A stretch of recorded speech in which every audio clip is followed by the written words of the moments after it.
Assalamualaikum warahmatullahi wabarakatuh. Selamat siang sahabat Panti Nugroho. Apa kabarnya hari ini? Semoga semua dalam keadaan sehat walafiat tanpa kurang suatu apapun. Tak terasa bulan Ramadan hari ini sudah masuk hari ke-9. Semoga di Ramadan kali ini semua mendapatkan keberkahan dan kebaikan untuk kita semua. Pandemi COVID-19 belum berakhir. Masyarakat tetap dihimbau untuk mematuhi protokol kesehatan dengan memakai masker, mencuci tangan dengan air mengalir dengan sabun, menjaga jarak, membatasi mobilisasi, dan menjauhi kerumunan. Nah, Panti Nugroho hari ini akan mengadakan acara ngobras, ngobrol sehat, sehat awake. Saya di sini Dr. Devi Agustina Fadila menemani selama 30 menit ke depan dalam acara ngobras ini. Jadi, jika sahabat Panti ada yang ingin bertanya langsung kepada kami, silahkan untuk tulis di kolom komentar. Nah, saat ini di samping saya sudah ada Dr. Sangputu Adi Sudewa atau biasa dikenal dengan Dr. Dewa. Selamat pagi Dr. Dewa. Selamat pagi menjelang siang. Oh iya, selamat siang dokter, maaf. Ya. Bagaimana dokter kabarnya hari ini dok? Sehat, mudah-mudahan selalu diberikan kesehatan. Alhamdulillah, beliau selalu semangat ya. Nah, beliau adalah salah satu dokter spesialis unggulan di tempat kami. Beliau adalah spesialis obstetri ginekologi. Beliau praktek setiap hari kecuali di hari libur pada poli pagi dan poli siang. Untuk pagi hari, di hari Senin, Rabu, dan Jumat, sedangkan di sore hari pada hari Selasa, Kamis, dan Sabtu. Sahabat Panti, untuk informasi lebih lanjut, silahkan untuk melihat di website kami di rspantinugroho.purbalinggakap.go.id atau di media sosial kami. Baik dokter, acara ngobras kali ini tepat pada tanggal 21 April dok, yaitu Hari Kartini dokter. Sebelumnya, saya mewakili perempuan di Indonesia mengucapkan selamat Hari Kartini untuk perempuan di Indonesia. Majulah terus perempuan Indonesia dengan terus menginspirasi dan berprestasi. Dokter, sebelum kita masuk ke materi kita dokter, tentang puasa dan kehamilan dok kali ini. Kita tentang Hari Kartini ya dokter. Ya. Hampir semua pasien dokter itu perempuan ya dok, memang ya. Ya. Menurut dokter, pandangan dokter itu tentang makna Hari Kartini dengan perempuan di Indonesia, dok. Ya, selamat siang. Jadi ini hari tanggal 21 April kita memperingati Hari Kartini. Hari yang diambil hari lahirnya ibu kita Kartini. Iya, dok. Jadi sebenarnya kalau menurut pandangan saya mungkin sudah bergeser lagi sebenarnya memaknai Hari Kartini. Jadi tidak sebatas hanya untuk untuk tentang masalah cuma emansipasi wanita saja. Ya, maksudnya emansipasi kalau kita pengetahuan kita, mungkin wawasan kita tentang emansipasi hak-hak perempuan kan sebenarnya ya gitu. Kesetaraan hak perempuan dibandingkan laki-laki. Sebenarnya nggak cuma itu saja. Sebenarnya kalau kita maknai Hari Kartini ini sebenarnya harus terkait dengan Hari Ibu juga. Ya, jadi mumpung saya sebagai dokter kandungan lah, obstetri ginekologi, kalau bahasa awamnya, dokter kandungan, perhatian saya di sana, ibu dan janin dan anak, bayi yang belum lahir. Kalau janin kan yang masih dalam kandungan, bayi yang sudah dilahirkan, itu perbedaannya. Jadi nggak cuma hanya untuk mengemansipasi perempuan saja hari ini diperingati, tapi juga harus kita maknai bahwa perempuan itu harus merasa punya peran besar dia terhadap bangsa ini seharusnya di sana. Untuk menjadi seorang ibu itu hal yang luar biasa sebenarnya. Ya. Ibu itulah, para perempuan itulah yang mempersiapkan generasi-generasi penerus bangsa ini. Ya, jadi masa depan bangsa kita ini salah satunya yang paling terbesar perannya adalah seorang ibu. Ya, makanya nggak bisa kita abaikan. Betul. Peran seorang ibu. Mulai tidak saja ketika dia hamil saja, tapi mulai dari dia lahir, ketika dia masih kanak-kanak, ketika dia remaja, itu sudah dipersiapkan dia untuk nantinya bahwa dia akan dipersiapkan inilah calon-calon penerus gininya, apa namanya, yang akan melahirkan generasi-generasi bangsa. Ya. Di samping dia juga untuk sebagai, kalau misalnya mau berkarir seperti itu ya, kan zaman sekarang kan sudah biasa sebenarnya. Gitu. Ya, perempuan itu sudah tidak dipandang sebelah mata lagi. Betul. Terbukti dengan jabatan-jabatan yang sekarang yang ada, yang dulu kayaknya tidak pernah akan dijangkau oleh seorang perempuan, kan sekarang sudah banyak biasa ya, kita lihat. Walaupun, walaupun persentasenya masih belum minimal, belum banyak, tapi sudah diakui. Kalau kita di Indonesia sebenarnya sudah mengakui. Bahkan sebenarnya dari zaman dulu, sebenarnya dari zaman kemerdekaan, perjuangan sebelum kemerdekaan, pejuang-pejuang kita yang besar, yang terkenal kan banyak yang perempuan. Iya, Contohnya kalau di Aceh, Cut Nyak-Din tuh. Iya, betul dokter. Ada Cut Nyak-Din, Cuk Mutia, Kemala Hayati.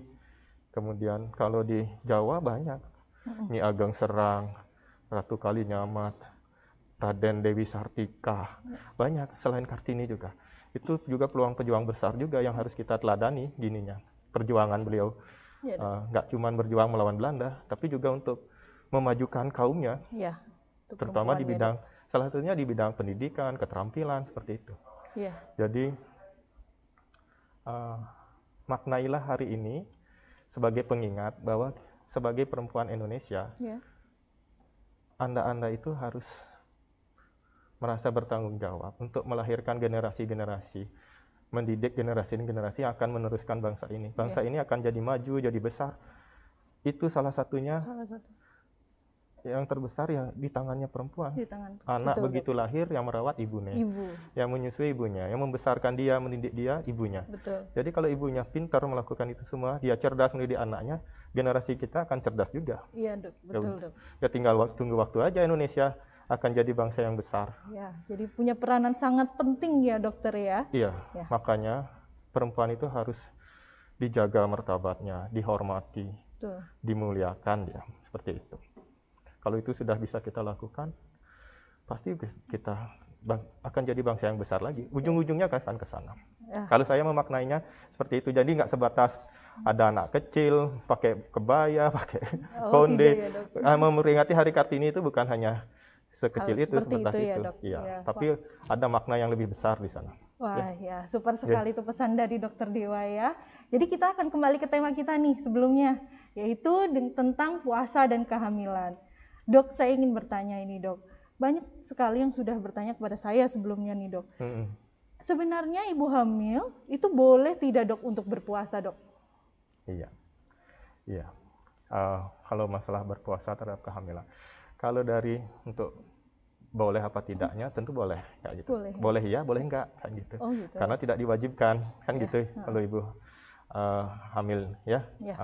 Jadi semua itu tergantung kepada kondisi ibu sendiri, kemudian kondisi kandungannya, ada masalah-masalah apa dia di dalam kehamilannya. Kalau semuanya tidak ada masalah, baik-baik saja dari segi kandungan, dari segi psikisnya dia, kemudian dari segi janin yang dikandungnya, saya rasa tidak akan ada masalah. Dia akan bisa melewati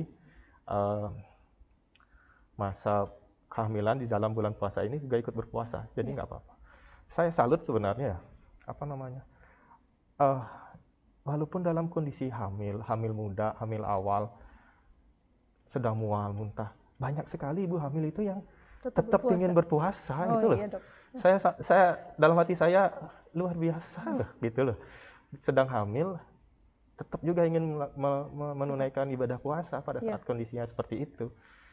Kecuali ya dia memang sudah nggak sanggup kayak itu, datang lagi kontrol, menanyakan kondisi saya gini, boleh lanjut nggak saya puasa? Masih menanyakan hal yang seperti itu, ya. Makanya ya sebegitunya gininya, keinginannya. Salut saya untuk ibu-ibu hamil. Berarti boleh ya, Dok, dengan kondisi-kondisi tertentu ya, Dok, ya. Oke, kita lanjutkan lagi, yaitu saya ingin bertanya lagi, Dokter. Jadi boleh kan berarti itu berpuasa? Kurang lebih kira-kira bagi ibu hamil dan janinnya yang ada di dalam kandungan ketika ibunya berpuasa, itu bagaimana, Dok? Aman atau tidak itu sebenarnya, Dok? Iya, jadi udah mulai lebih ini ya pertanyaannya. Sebaiknya ibu yang akan hamil, yang sedang hamil, yang akan merencanakan untuk puasa atau yang sedang menjalankan puasa, yang masih ragu-ragu aman apa enggak berpuasanya. Kalau belum pernah punya pengalaman sebelumnya, kan enggak semua ibu hamil sedang hamil yang pertama yang gitu. Mungkin sebelumnya sudah pernah juga hamil berpuasa, enggak ada masalah. Kalau yang begitu sih silahkan dilanjutkan saja. Apalagi sudah sering kontrol, janinnya enggak ada masalah kayak gitu. Apalagi puasanya kan baru 9 hari nih, kontrolnya baru misalnya 2 minggu yang lalu kayak gitu. Masa kontrol lagi kan kasih gini ya. Kalau sudah pernah gini ya enggak perlu. Kalau udah sebelumnya dibilang kondisi aman, bagus untuk ibunya, enggak ada kondisi-kondisi tertentu yang menghalangi untuk berpuasa, dijalankan saja. Tapi kalau yang belum ada pengalaman berpuasa atau ragu-ragu seperti itu, sebaiknya yang paling pertama dilakukan kontrol dulu. Konsultasi dulu Konsultasi dulu ke dokter kayak gitu. Karena akan dinilai nanti di sana. Apakah ada kondisi-kondisi pada ibu ada dari riwayat penyakit sebelumnya, kondisi-kondisi tertentu yang akan memburuk ketika dilakukan puasa. Akan dilakukan penilaian seperti itu. Misalnya nih, riwayat sebelumnya punya penyakit tertentu, penyakit kronis, seperti misalnya diabetes, ibunya misalnya ada riwayat penyakit jantung yang memang akan terpengaruh dia dengan kondisi cairan di dalam tubuhnya, misalnya dehidrasi, seperti itu akan mempengaruhi kondisi jantungnya. Itu sebaiknya berkonsultasi dulu. Ada riwayat keguguran yang berulang juga, contohnya seperti itu, sebaiknya berkonsultasi dulu. Atau riwayat misalnya nih berat badan sebelum hamil memang sudah kurang kayak gitu.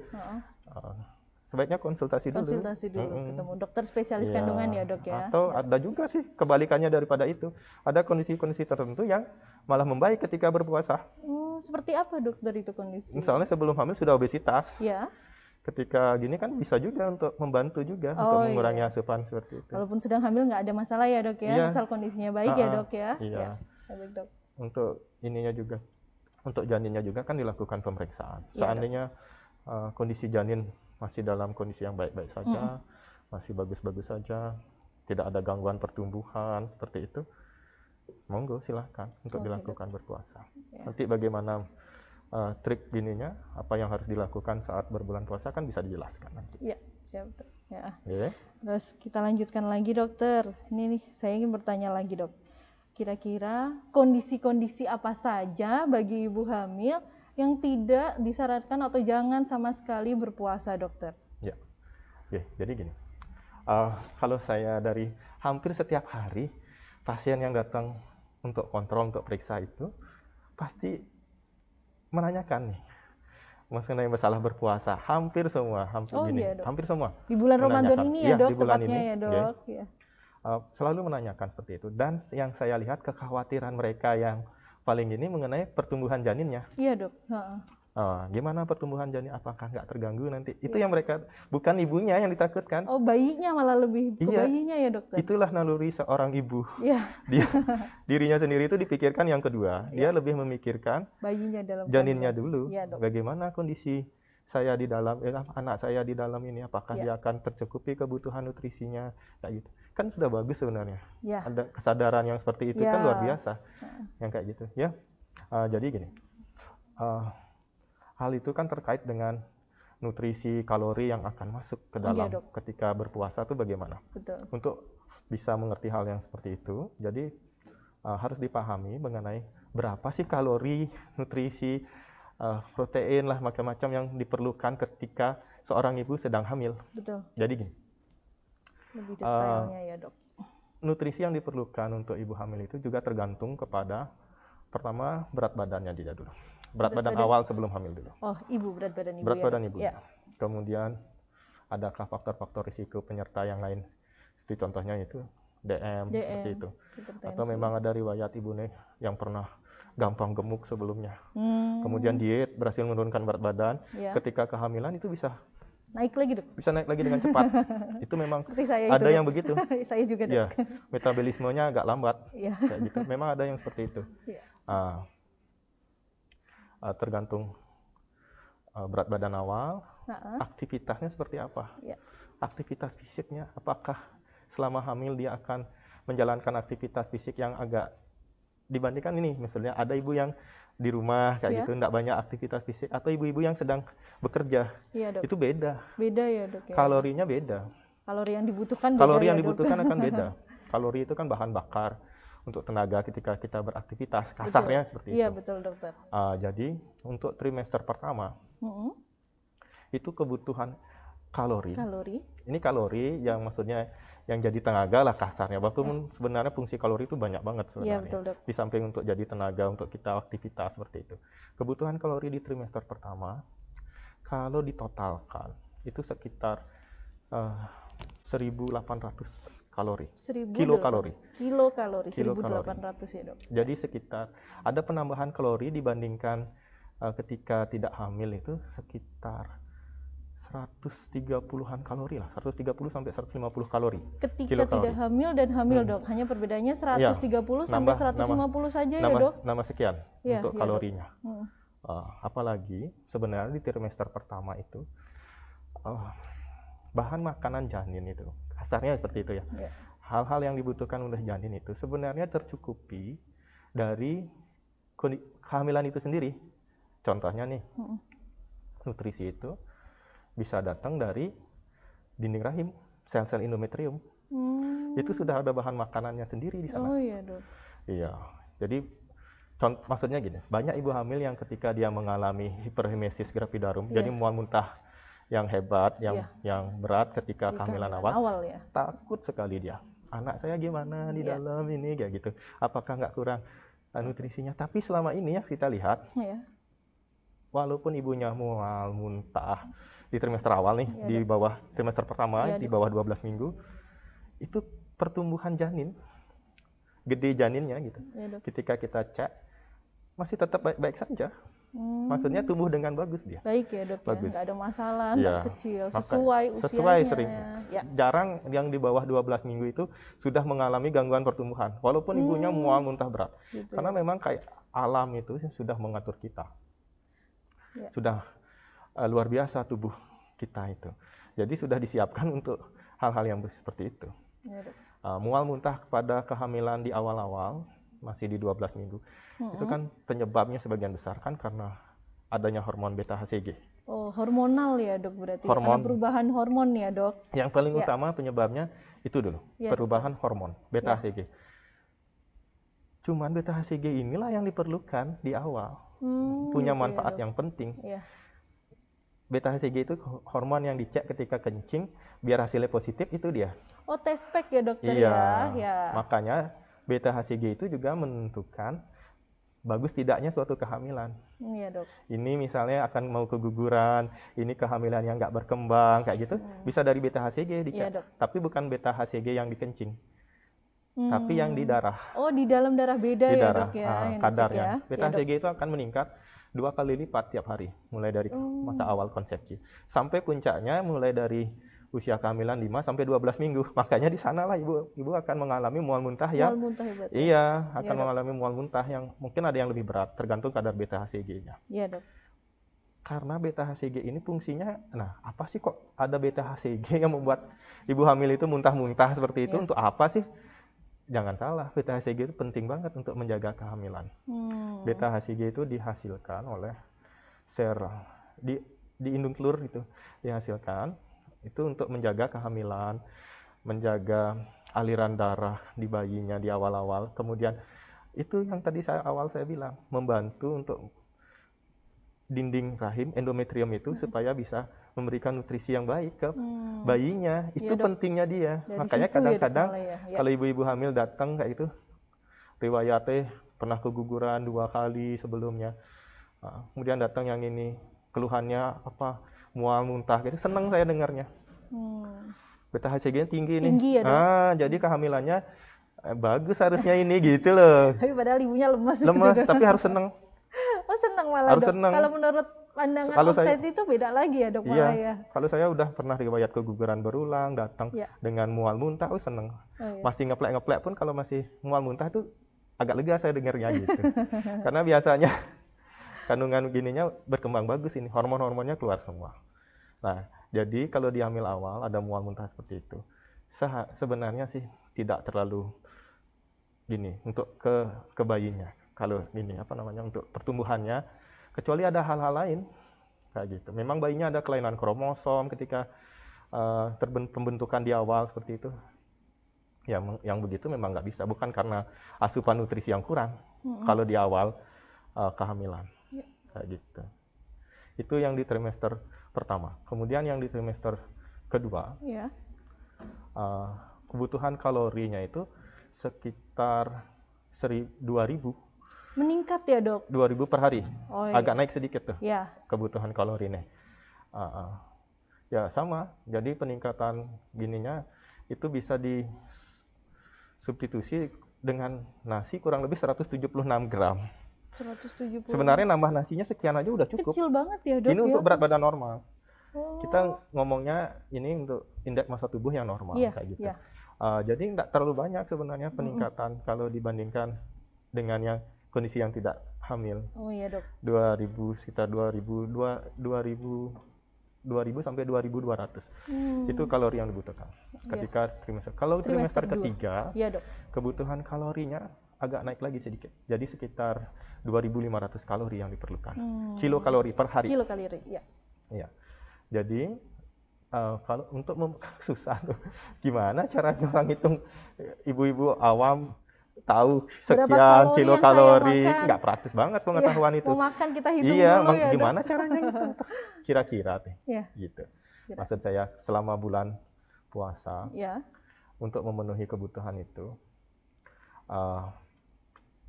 caranya saat berbuka harus makannya yang bagus, yang bergizi. Iya, Dok.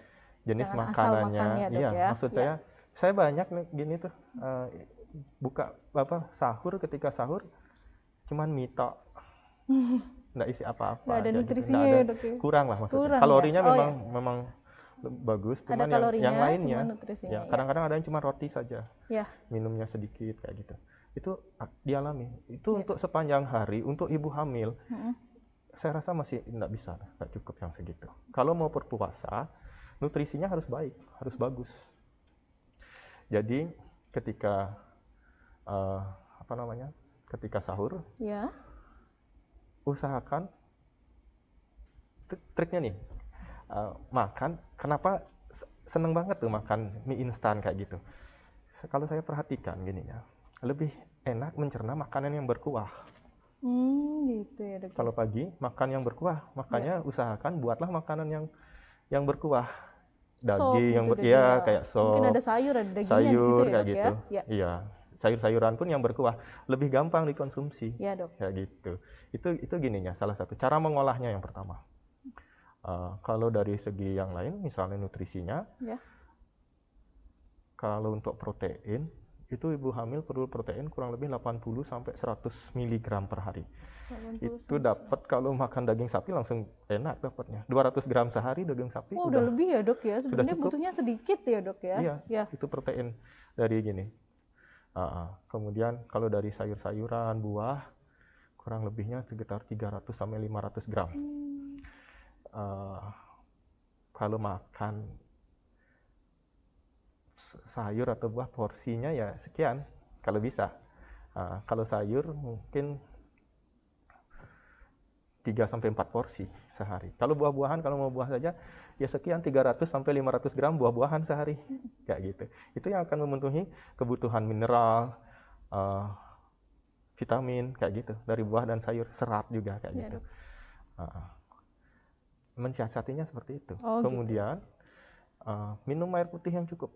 Cairan lah maksud saya. Ya, cairan.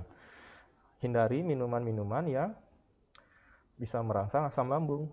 Contohnya kopi, minuman yang bersoda, minuman yang terlalu kecut kayak gitu. Atau minuman yang gini, yang terlalu manis-manis juga. Jangan ya. Kalau minuman manis dari gula, apalagi banyak nambah gula kayak gitu, malah cepat haus. Siangnya malah cepat haus jadinya, dehidrasi. Ya, kalau bisa sih yang nggak banyak gulanya. Boleh isi gula tapi jangan terlalu banyak lah. Itu gininya. Tipsnya untuk. Ini tips. Iya, kebetulan tadi ada live juga. Tadi ada yang bertanya dari YouTube ya, atas nama Heni Hafsah. mau tanya dokter, tips ibu hamil yang berpuasa. Tadi salah satunya itu ya dok ya, mungkin mungkin terlambat tadinya.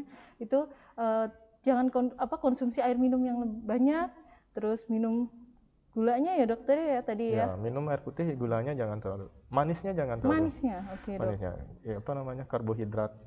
Gula kan indeks glikemiknya tinggi sekali. Oh gitu dok. Ya, cuman sayangnya gampang menyebabkan lagi dehidrasi. Iya. Karena kental soalnya, menyerap cairan dari pembuluh darah dia, kayak gitu. Ya, tapi kalau enggak terlalu konsumsinya tak terlalu banyak, saya rasa enggak apa-apa. Kadang-kadang kan begitu. Namanya bulan puasa yang dihidangkan yang manis saja semua kan begitu. Ininya. Ya. Ada pertanyaan lagi dok, ini yang masuk dok. Dari Instagram atas nama Setiani Irma. Dokter, maaf mau bertanya, kalau kehamilan di minggu awal apakah aman untuk berpuasa dok? Mungkin tadi yang di trimester awal tadi ya dokter ya. Mungkin tadi sudah ada.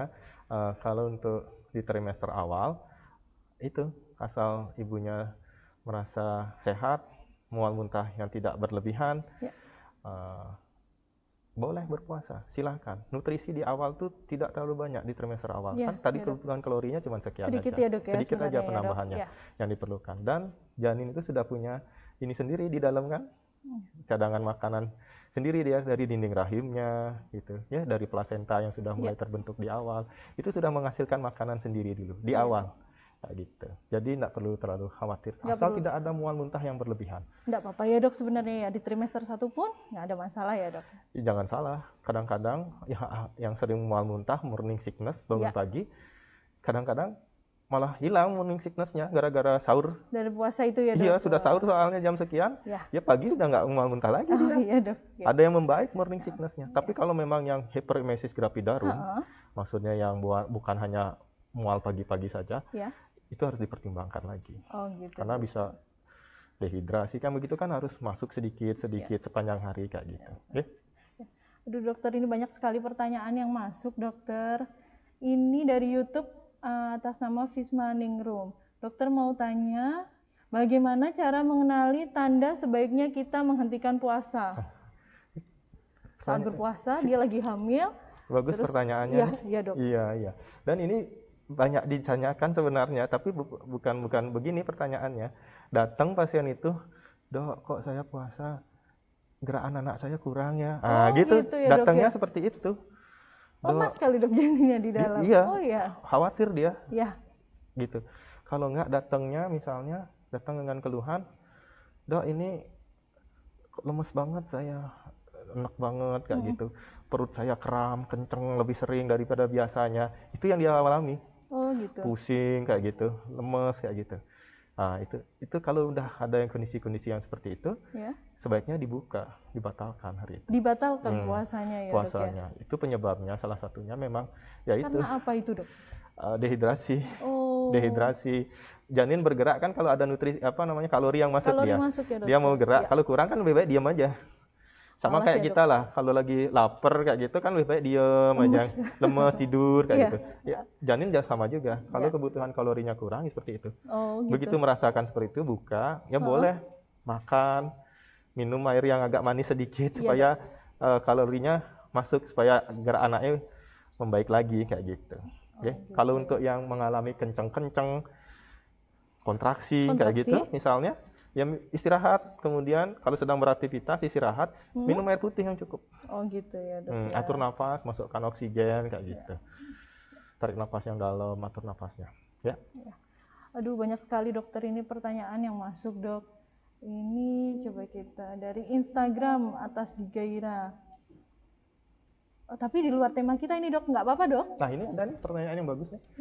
Kenapa kakinya sering kram? Iya, itu nggak apa-apa dokter ya, di luar tema kita ya dok ya. Ini bisa. Karena gini. Gimana dok? Ya, nah ini terkait nutrisi juga. Oh gitu ya dok. Ibu hamil kan selama ini kita hanya membicarakan masalah kalori, yang kita lupakan sering protein kayak gitu loh. Protein, mineral-mineral yang penting kayak gitu. Kalau kalori ya sebenarnya kebutuhan kalori biasa tidak susah memenuhi untuk kebutuhan itu, karena makanan kita banyak yang sumber kalori gampang didapat. Iya dok. Kayak gitu. Cuman jenisnya saja kan ada kalori dari karbohidrat simple, ada karbohidrat kompleks kayak gitu ya. Kalau untuk berpuasa panjang, sebaiknya pagi itu karbohidrat yang kompleks. Jadi nggak cepat lapar. Itu, karbohidrat kompleks itu seperti apa? Karbohidrat kompleks, ya seperti biasa juga nasi karbohidrat kompleks, kemudian kacang-kacangan, roti pun karbohidrat kompleks. Yang karbohidrat yang simple yang itu yang manis-manis, sirup-sirup, itu malah bagusnya saat berbuka. Cepat masuk, cepat diurai, cepat hilang kayak gitu. Tapi kalau untuk yang sepanjang hari ya karbohidrat kompleks. Makanya untuk sahur sebaiknya makanan itu yang lengkap. Nggak boleh seadanya aja untuk biar isi nutrisinya aja. Yang hilang, nggak boleh. Ibu hamil nggak boleh saat kayak berbuka gitu. Dan sahur ya dokter ya. Tadi yang pertanyaan tadi dok, yang kenapa itu sering kram? Tadi makanya saya bilang kalori nggak cuma kalori tok, mineral-mineral yang lain pun itu esensial banget diperlukan ketika kehamilan. Contohnya zinc, selenium, terus zat besi kan penting banget. Ibu hamil besinya akan turun kadar bisa sampai 50%, apalagi di pertengahan mau masuki trimester ketiga. Pertengahan trimester ketiga, ketika usia hamil 32 minggu, ketika cairan di dalam tubuh sedang banyak-banyaknya, itu memerlukan asupan besi yang cukup di sana. Ya, dok, ya? Iya. Kalau zat besi itu dari makanan sehari-hari juga sebenarnya ada banyak, cuman tergantung penyerapannya bagus apa enggak saja. Contohnya daun makanan yang ini, sayur-sayuran yang daunnya gelap, kayak bayam, kangkung, brokoli. Itu baik ya dok ya? Itu zat besinya tinggi itu. Itu bisa untuk mengurangi kramnya itu dok? Gitu ya? Kalau kram, kalsium. Kalsium dok? Itu kurang kalsium yang begitu, kurang kalsium, magnesium. Kalsium, magnesium. Kalsium itu penting banget loh untuk selama kehamilan. Karena gini, kalsium nggak cuma diperlukan hanya untuk pembentukan tulang gigi saja, tapi untuk metabolisme di dalam tubuh itu memerlukan mineral-mineral seperti itu. Kalsium, zinc, magnesium itu diperlukan untuk nggak cuma tumbuh tulang gigi kayak gitu. Kalau kalsiumnya kurang, misalnya nih, makanya tadi di awal tuh saya bilang, seorang perempuan tuh harus bisa mempersiapkan dirinya nanti dari masa kecil, dari remaja sampai untuk dia hamil. Kalau kalsium itu sudah dari sana, sudah dari kecil, dari remaja, sudah harus ditabung kalsiumnya. Sudah ada depositnya ya dok? Sudah ada depositnya, karena kalsium itu nanti akan diambil ketika hamil, ketika menyusui, apalagi nanti ketika sudah memasuki masa menopause. Itu akan berkurang sekali kondisi kalsium di tulang kayak gitu. Udah mulai osteoporosis, deposit kalsium sudah mulai menurun karena sudah keambil ketika hamil, menyusui, apalagi anaknya banyak berkurang gitu ya dok? 3-4 di atas itu sudah akan dialami keluhan-keluhan itu. Caranya dengan memasukkan kalsium dari luar. Iya, sebaiknya sih dari dini biasakan minum susu, minum olah-olah yang banyak kalsiumnya, yogurt, keju, gitu ya, buah-buahan juga banyak ada yang kalsium, alpukat kayak gitu banyak kalsiumnya. Kalau itu sudah bagus, ketika dari kecil, remaja, kemudian dia memasuki masa kehamilan, cadangan kalsiumnya cukup, dia nggak akan mengalami keluhan-keluhan kaki kram contohnya, kemudian gigi ngilu, itu bisa tuh, kangen, kaku, kebas rasanya. Karena kalsium itu ya, kalsium, magnesium, betis nyeri. Yang sering kram itu ibu hamil ya dok ya? Ketika bangun tidur nginjak kaki nyeri, saya sakit. Saya juga dulu gitu dokter saat hamil. Itu kalsium yang kurang. Gini lagi satu, pentingnya kalsium itu untuk menjaga pembuluh darah biar nggak kaku. Kasarnya kayak itulah, biar nggak kaku. Jadi ada penelitian yang bilang bahwa ibu yang mengalami hipertensi ketika kehamilan, salah satu penyebabnya karena memang kekurangan kalsium. Nah itu, jadi harus terpenuhi kebutuhan kalsiumnya. Ya, kalau kurang ya diambil sama anaknya dari sana, dari cadangan kalsium ibunya, deposit ibunya yang diambil, sehingga iya, keluhan itu muncul, termasuk yang bikin susah tidur malam hari kan itu. Karena si kalsium itu dok? Salah satunya. Kaki kan nggak enak rasanya, pengen gerak-gerak terus kayak gitu. Jadi penting sekali ngilu kakinya, itu kalsium salah satunya. Gininya, tanda kekurangan mineral kalsium. Dok. Ini penting nih gini ya untuk kalsium itu, untuk dipenuhi kebutuhannya. Ini ada pertanyaan lagi dokter dari YouTube dari Ibu Eka Linarti. Dokter, baiknya minum vitamin itu saat buka atau sahur? Gimana dok? Atau kedua-duanya boleh vitaminnya? Vitamin ibu hamil. Iya. Ini sebenarnya nggak ada masalah. Nggak ada masalah ya, Dok? Masalah. Boleh mau buka, mau sahur. Iya, nggak usah takut minum vitamin. Gini, ingat vitamin itu bunyinya suplemen. Ya. Suplemen itu artinya tambahan, bukan yang utama. Ya. Jangan mengandalkan itu. Suplementasi pelengkap. Jadi yang sebaik-baiknya suplemen vitamin jauh lebih baik dari olahan yang sehari-hari. Ya. Penyerapannya seperti itu jauh lebih bagus di sana. Ya. Jadi jangan diandalkan itu. Tapi kalau misalnya masalah ya, Dok, ya. Kalau untuk vitamin misal boleh 1 kali sehari boleh di sahur ataupun dibuka, itu nggak ada masalah. Terus ada pertanyaan lagi, dokter, bagaimana untuk antibiotik jika antibiotiknya itu 3 kali sehari, Dok? Padahal kan hanya buka dan sahur ya, Dok, ya. Sahur kan sampai jam 4 aja itu, Dok, jam 4 pagi. Bukanya paling baru ketemu maghrib, dokter. Iya, tergantung ini tujuan pemberian antibiotiknya apa. Ya. Kalau memang infeksinya berat, antibiotik kan kaitannya dengan infeksi. Ya. Tidak boleh ditawar, harus diberikan itu. Tetap harus masuk. Pemberiannya 3 kali sehari. Salah satu alasan untuk tidak berpuasa ya ini. Sakit artinya kan. Gitu ya. Kalau ada infeksi berat, ya, kalau 3 kali ya mau gimana? Ya. Kalau memang aturannya 3 kali sehari ya 3 kali sehari. Oh iya, dokter. Iya, tujuan pemberian itu kan ada. Ya. Untuk pemberian antibiotik kenapa diberikan tiap 8 jam. 3 hari sekali kan maksudnya tiap 8 jam. Iya. Nggak bisa nanti didobelin. Kalau memang aturannya harus antibiotik itu diberikan, kan ada antibiotik yang bisa 2 kali sehari, ada yang single dose, malah ada yang 1 kali sehari pun ada. Kalau antibiotiknya bisa digantikan dengan yang sejenis yang bisa diberikan 1 kali sehari, ya. Mungkin itu salah satu caranya. Gitu ya, Dok, ya? Atau yang tapi kalau harus yang itu antibiotiknya, ya. Misalnya ini, ya mau gimana lagi? Oke, dokter. Pertanyaannya banyak sekali ini, Dok, yang masuk. Dari Bapak Mistoyo Putra. Dokter, bahaya nggak, Dok, saat saya berjemur di pagi hari dan jalan pagi pada trimester 1, ini mungkin bukan Bapak, Dok, Ibu kali ya, Ibu Mistoyo. Malah mual dan pusing terkena matahari ya, Dok, rasanya nggak enak di badan. Jadi dia lagi hamil di trimester 1, puasa, dan jalan-jalan di pagi hari kena matahari malah pusing jadi lemas, Dok. Ya. Itu kira-kira gimana, Dok? Gini, perlu juga diketahui. Ya. Penyebab ibu hamil kenapa pusing, sering pusing, kayak gitu, itu karena pengaruh hormon juga. Jadi hormon kehamilan, hormon yang membantu untuk kehamilan itu.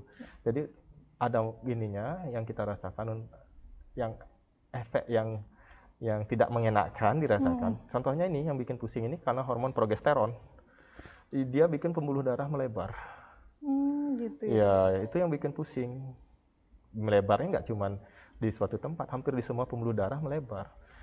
Bikin seandainya di kepala kayak gitu, pembuluh darah besar yang di kepala mungkin bisa menyebabkan sering migrain kayak gitu. Kalau ada yang migrain, aliran darah ke kepala berkurang. Kalau melebar semua, aliran darah kan lambat masuk kembali ke kepala, ya migrain, pusing jadinya. Oksigenasi ke kepala berkurang. Kurang ya, Dok, ya. Makanya ibu hamil itu kalau berdiri lama kayak gitu, Dok, di tempat keramaian, ya banyak yang pingsan sampai lemes kayak gitu. Caranya duduk, istirahat, atur nafas, tarik nafas, minum air putih kayak gitu. Sehingga darah yang kembali ke sirkulasi di otak kembali lagi untuk membawa oksigen kayak gitu. Itu sebenarnya penyebab pusing-pusingnya. Kalau jemurnya pagi hari ya mungkin jamnya yang harus dilihat. Oh iya, dokter. Jam berjemurnya. Ya, Dok, ini ada pertanyaan lagi masuk lewat Instagram, Dok. Kebetulan kita live juga nih, Dok, di Instagram. Atas nama Ibu Roro Ayuningrum.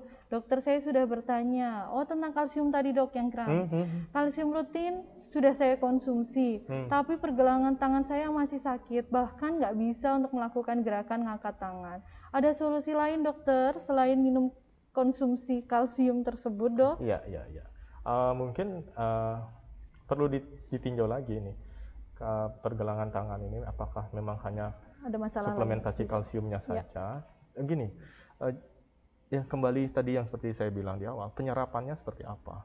Sudah kita konsumsi kalsium, apakah sesuai dengan kebutuhan? Sudah. Karena kalau memang saya nggak tahu nih, ini hamil yang keberapa, terus Oh iya, kondisi awal tulangnya seperti apa juga nggak sebelumnya tahu. ya dok, kondisi sebelumnya Kalau ya memang dok. benar Ya. hanya nyerinya hanya dirasakan saat kehamilan saja, mungkin memang terkait dengan kehamilan. Oh, bisa Tapi kalau jadi sebelum ya, itu sudah ada nyeri-nyeri, mungkin ada yang lain juga. Misalnya memang ada reumatoid kayak gitu, kita kan nggak tahu tuh. Atau ada sesuatu di sendi, penyakit sendi atau yang lain, kita harus melakukan pemeriksaan jadinya. Kalau sudah mengkonsumsi kalsium yang bagus, yang baik, tetap juga kebutuhannya, maksud saya sudah terpenuhi kalsiumnya. Kebutuhan kalsium untuk ibu hamil itu sehari sekitar 1.200 mg. Ya, kalsium yang banyak itu di susu, kemudian telur banyak juga, daging juga isi kalsium, ikan-ikan kayak ikan teri itu kalsiumnya banyak, ya begitu. Buah-buahan juga, ya buah alpukat, jeruk, kalsiumnya banyak. Juga ada kalsiumnya ya dok ya. Oke dokter, baik dokter. Tak terasa sudah 30 menit dokter, kita ngobrol-ngobrol sehat pada hari ini. Terima kasih dokter obrolan sehatnya pada siang hari ini dokter. Untuk pertanyaan-pertanyaan yang sudah masuk, yang belum sempat kami jawab, maka akan kami jawab di media sosial masing-masing di kolom komentar. Ya, dan saat ini RSUD Panti Nugroho tidak hanya melayani pelayanan maternal saja, tapi sudah tersedia 7 poli spesialis di RSUD Panti Nugroho, yaitu poli kandungan, poli anak, poli penyakit dalam, poli bedah, poli saraf, poli THT, dan poli gigi. Dan pelayanan instalasi gawat darurat melayani 24 jam. Dan juga tidak hanya pelayanan kegawat daruratan di maternal saja, tapi bisa pelayanan kegawat daruratan di bidang penyakit dalam, THT, saraf, ataupun anak. Baik, demikianlah acara kita di siang hari ini dokter. Ya, saya Dr. Devi Agustina Fadila dan Dr. Sudewa mohon undur diri. Terima kasih telah bergabung bersama kami. Wassalamualaikum warahmatullahi wabarakatuh.